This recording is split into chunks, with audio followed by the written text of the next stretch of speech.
Melanjutkan cerita film yang pertama, yakni The Witch Subversion, kisah masih akan bercerita tentang anak-anak hasil rekayasa otak, di mana film keduanya ini akan lebih brutal, lebih beradrenalin, dan seru untuk dibahas, sehingga saya sarankan agar Anda lebih dulu menonton part pertama. Linknya ada di deskripsi agar Anda tahu alurnya dan mungkin lebih memahami daripada saya narator kampung. Di awal film kita akan diperlihatkan Jaeyoon yang saat itu masih anak-anak dan tentunya masih berwarna pink, yang entah sadar atau tidak, Jaeyoon kecil itu membunuh hewan ternak milik Mr. Go, yang karena hal tersebut dibuktikan dengan tangannya yang berlumuran darah. Adegan berpindah ke beberapa tahun yang lalu, di mana ada sebuah bus pariwisata yang membawa rombongan mahasiswa yang ingin berlibur. Alih-alih ingin pergi bersenang-senang, faktanya bus tersebut telah disabotase, yang hal tersebut terbukti ketika kru dalam bus tersebut membunuh semua penumpang dan hanya menyisakan satu wanita yang sedang hamil. Wanita tersebut kemudian dibawa ke sebuah laboratorium rahasia, yang di sana dia disambut oleh dokter baik dan saudara kembarnya. Mereka menjelaskan bahwa sudah memodifikasi janin dalam kandungannya yang nantinya akan melahirkan bayi kembar dengan kemampuan super, yang salah satunya adalah Jaeyoon. 쌍둥이가 되는 거죠. 너 정말 네가 누군지 모르는구나. 우리가 그렇게 만들 거거든. Kembali ke masa sekarang, terlihat 4 anak muda dari laboratorium Shanghai yang memiliki kemampuan seperti Jaeyoon. Mereka mulai menyusup ke sebuah laboratorium rahasia bernama Arcmine dan langsung membantai semua yang ada di sana, yang tanpa mereka sadari, ada satu anak yang masih bertahan dan berhasil melarikan diri dari fasilitas tersebut.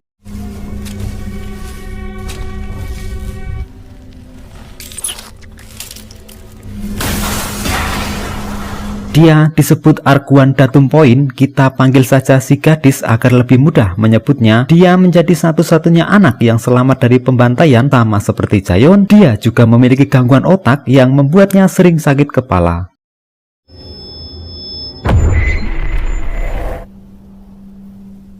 Di hari yang sama, kepala lembaga Arcmine yaitu Mr. Jang menemui kembaran Dr. Baek yang merupakan ketua eksekutif. Mereka membahas tentang kaburnya si gadis dan siapa dalang dibalik penyerangan sekaligus pembantaian tersebut.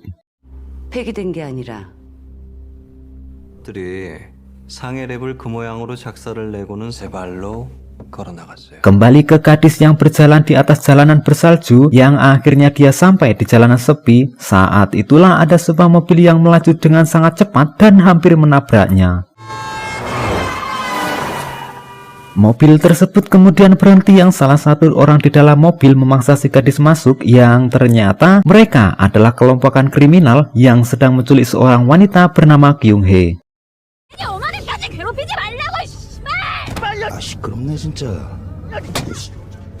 Alasan mereka menculik Kyung Hee adalah karena permasalahan warisan tanah yang diperebutkan bos mereka yaitu Yongdu dan almarhum ayah Kyung Hee. Di samping itu, mereka penasaran dengan si gadis yang mengenakan pakaian rumah sakit dan berlumuran darah, yang karena para kriminal itu terus nerocos tentu membuat si gadis marah. Dan tiba-tiba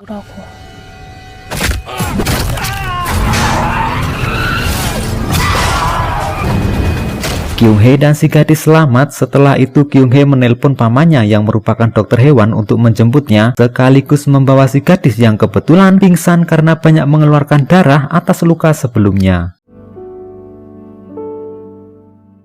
Sesampainya di rumah, sang paman pun kemudian memeriksa luka si gadis, di mana sang paman dibuat terheran kenapa ada banyak peluru yang bersarang di tubuh si gadis. Yang alangkah terkejutnya sang paman ketika baru menyadari bahwa semua luka bekas tembakan tersebut pulih dengan sangat cepat, seperti tidak ada luka sedikit pun.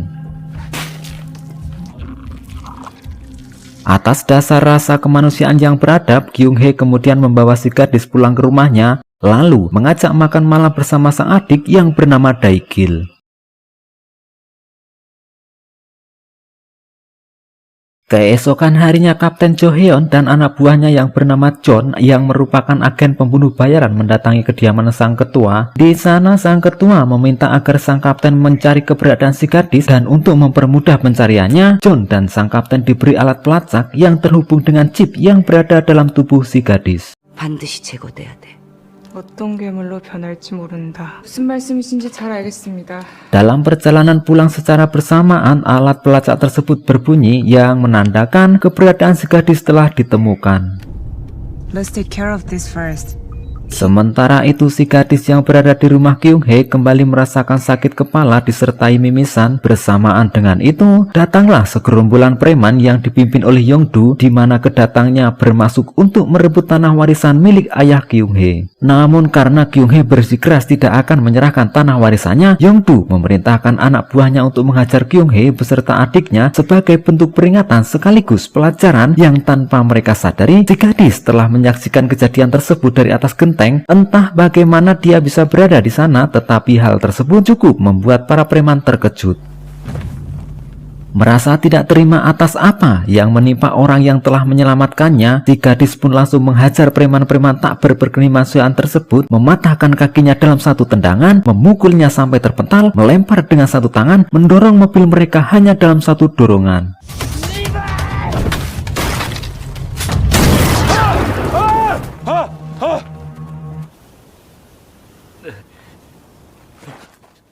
Di pagi harinya Jo Hyun ketemuan dengan Mr. Jang di salah satu area makam. Yang perlu Anda ketahui bahwa mereka adalah anak buah si ketua atau kembaran dokter baik. Pertemuan mereka tentu bukan untuk membahas tentang pilkada atau pilpres, melainkan mereka membahas tentang si gadis, di mana Mr. Jang mengungkapkan kekesalannya atas sikap sang ketua karena juga mempekerjakan Jo Hyun dalam hal pencarian si gadis, yang artinya sang ketua telah meragukan Mr. Jang dalam pekerjaannya. 전에 그룹들끼리 뒤에서 쌈질하는 거 그런 건 난 모르겠고. 우리 심해 지금 씨발 진짜. Singkat cerita, ketika Kyung-hee hendak pulang dari rumah sang paman, dia dikagetkan dengan kemunculan Jo Hyun yang tiba-tiba masuk ke dalam mobilnya. Di sana Jo Hyun menjelaskan bahwa si gadis adalah orang yang mereka cari dan sewaktu-waktu bisa berubah menjadi monster yang sangat mengerikan. Intinya, Jo Hyun meminta agar Kyung-hee bekerja sama untuk menangkap si gadis yang sekarang berada di rumahnya. Di sisi lain, 4 anak muda dari laboratorium Shanghai mendatangi kantor milik Yongdu. Tujuan mereka ke sana adalah untuk mencari keberadaan si gadis dan mengajak Yongdu bekerja sama, dengan imbalan akan diberi serum berkekuatan super. Kembali ke Kyung-hee yang saat ini sudah berada di rumah sambil melihat Daigil bercanda dengan si gadis. Yang dilihat dari tatapannya, Kyung-hee nampak bimbang ingin membantu menangkap si gadis atau tidak. Pada akhirnya Kyung-hee memutuskan untuk membantu si gadis dan menyuruhnya untuk segera pergi dari rumah tersebut. 도망쳐 빨리. Mendengar hal tersebut, Daigil membawa si gadis ke atap dan menyuruhnya untuk pergi ke jalan raya, sementara Daigil sendiri akan membantu kakak tercintanya. 상황 봐서 엔간하면 꼭 다시 와. Ketika Jo Hyun dan anak buahnya sudah siap untuk menyerang rumah Kyung-hee, datanglah beberapa mobil yang ternyata itu adalah geng Yongdu bersama 4 pemuda Shanghai. Kedatangannya tersebut jelas akan menangkap si gadis, namun kali ini Yongdu tak memberi belas kasihan kepada Kyung-hee dengan membunuhnya saat itu juga. 뭐야 니들. Sementara itu tim Jo Hyun juga memulai serangan dengan menembakkan bazooka ke arah si gadis yang saat itu masih berada di atap rumah Kyung-hee. Menyadari ada kelompok lain yang juga mengincar si gadis, salah satu dari 4 pemuda Shanghai pun bergegas ke arah datangnya bazooka dan pertarungan pun dimulai.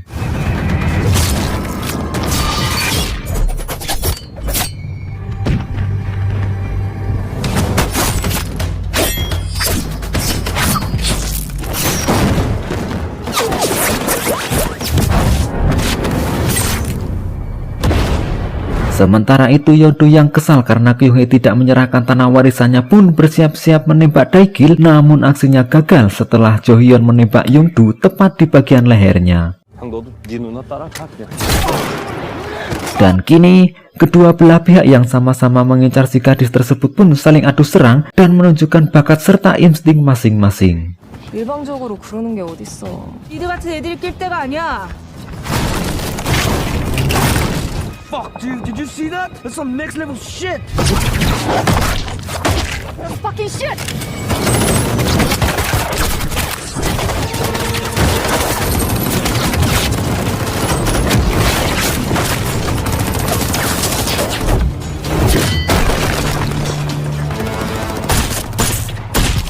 Soheon kemudian menghampiri Daegil dan menyuruhnya untuk segera pergi dari sana. Namun Yongdu yang tak ingin membiarkan hal itu terjadi pun mengarahkan senjatanya ke arah Daegil dan menembaknya saat itu juga.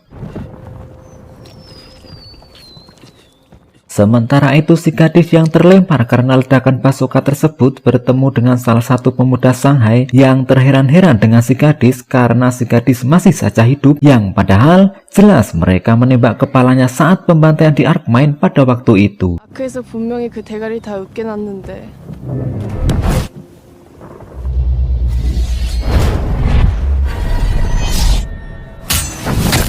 Kembali ke halaman rumah Kyung-hee di mana pertempuran masih saja berlanjut, dan disinilah adegan brutal yang sebenarnya.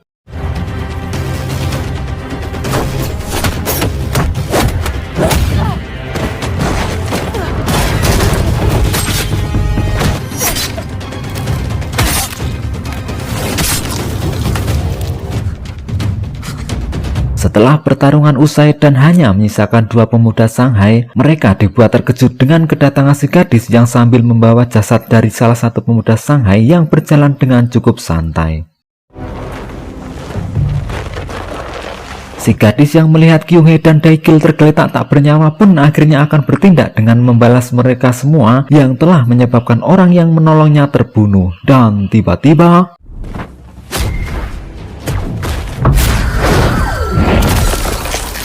dari segi serangan dan kekuatan jelas si gadis lebih unggul. Hal tersebut terbukti ketika dia bisa mengendalikan pikiran salah satu pemuda Shanghai yang secara langsung beberapa kali menusukkan belati ke tubuhnya sendiri.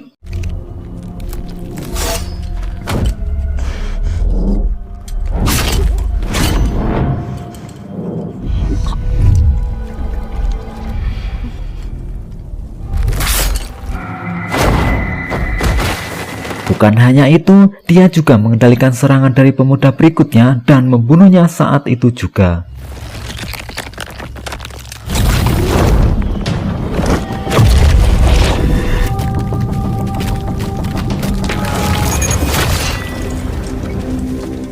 Selang tak lama kemudian seorang keluar dari dalam mobil. Siapa dia?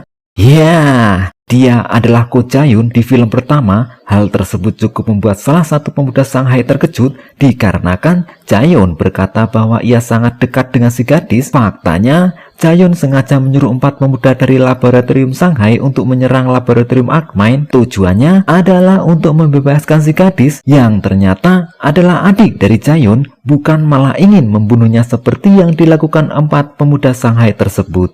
Dan setelah semua usai, Jae-yoon berniat mengajak adiknya alias Arguan Datum Point untuk pergi bersama-sama mencari ibu tercinta mereka.